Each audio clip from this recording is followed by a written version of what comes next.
In a sun-drenched kingdom in Africa, there lived a king named Jabari. His lands were vast, his people were prosperous, and his heart was filled with pride. He saw himself not just as a ruler, but as the master of his domain, believing his strength alone could bend nature to his will. One day, the village elders, their faces etched with the wisdom of generations, came before him. They spoke of a worrying change in the winds and the unusual patterns of the migrating birds. They warned of a great drought, a long, rainless season that would parch the earth and silence the rivers.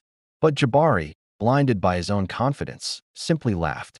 He dismissed their concerns as old tales and baseless fears. "I am Jabari," he declared. "The land answers to me." It would not dare to defy its king. He told them to return to their homes and trust in his might. As the weeks turned into months, the elders' prophecy began to unfold. The sky remained a harsh, cloudless blue. The once mighty river that nourished their fields dwindled to a muddy trickle. The crops withered, and the land cracked like broken pottery. The vibrant sounds of the kingdom faded, replaced by a desperate silence. Hunger and thirst became unwelcome guests in every home.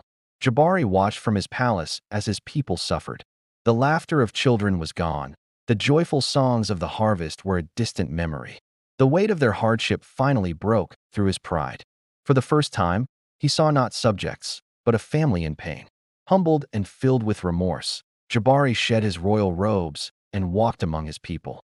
He listened to their stories, shared their meager rations, and felt the sharp sting of their collective sorrow. He confessed his arrogance and asked for their forgiveness. Inspired by his newfound humility, the people rallied. Together, they followed the ancient wisdom of the elders. They dug deep wells, reaching for hidden underground springs. They created irrigation channels to carefully guide what little water remained. King and commoner worked side by side, their hands dirty, but their spirits united.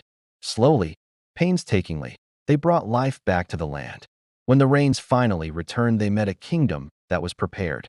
A people bound together by shared struggle, and a king who had learned the greatest lesson of all, that true strength lies not in command, but in compassion and listening to the wisdom of others. Thank you for watching, and don't forget to subscribe for more stories.